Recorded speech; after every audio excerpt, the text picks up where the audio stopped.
आता आपण हे जे शिकलेलो आहोत गुणधर्म जीवेचे, त्यावरती आधारित आपण इथे एक उदाहरणं बघूयात सोडवलेली. इथे तुम्हाला वर्तुळ दिसते, सेम तीच आकृती आहे, जीवा काढलेली आहे, वर्तुळ केंद्र आहे ओ, त्यातनं या जीवेवरती लंब टाकलेला आहे.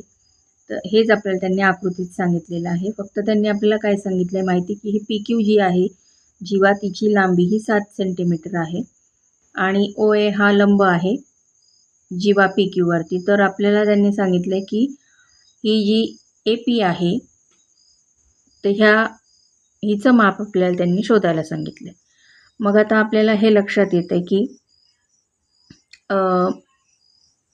ओ या केंद्रबिंदूतून जेव्हा जीवेवरती आपण लंब टाकतो ते ह्या जीवेचे 2 समान भाग तयार होतात. म्हणून 7 जर या PQचं माप असेल तर 7च्या निम्म किती असतं, 3.5 येतं.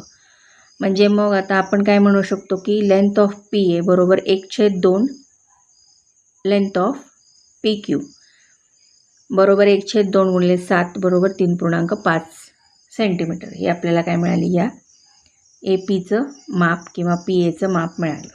आता हे पुढचं उदाहरण बघा की यामध्ये त्यांनी ह्या वर्तुळाची जी त्रिज्या आहे ती 10 सेंटीमीटर आहे इतकी सांगितली आहे आणि त्या त्रिज्येपासून म्हणजे त्या त्रिज्येचं जे अंतर आहे,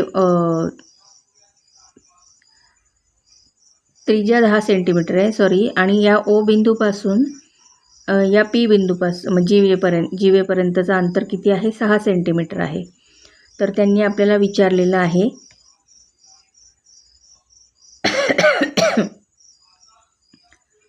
तर या जीवेचं त्यांनी आपल्याला लांबी विचारलेली आहे.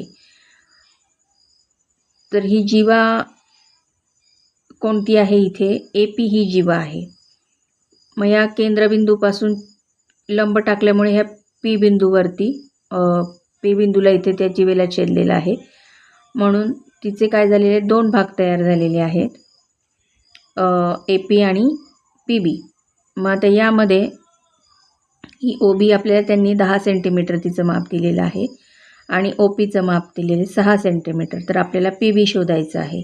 मग आता इथे हा त्रिकोण तयार झालेला आहे, काटकोन त्रिकोण.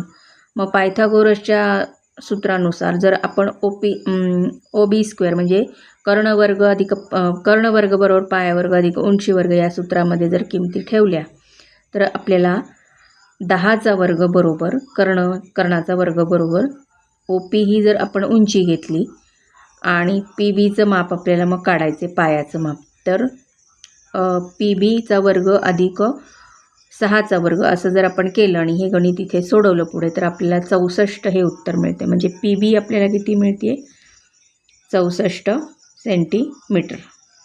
आणि मग PB 8 सेंटीमीटर PBचं माप मिळते. पण आपल्याला ती काय मिळालेली आहे, ती जी जीवा आहे ती 2 भागामध्ये विभागली गेलेली आहे त्या P बिंदूमुळे. म्हणून आपल्याला पूर्ण ABचं माप काढायचं आहे. मग जर आपण PBला 2ने गुणलं म्हणजे 8ला 2ने गुणलं तर आपल्याला 8 दुणे 16 म्हणजे ती जी जीवा आहे तिचं माप आपल्याला 16 सेंटीमीटर इतकं मिळेल. सराव संच 17.1.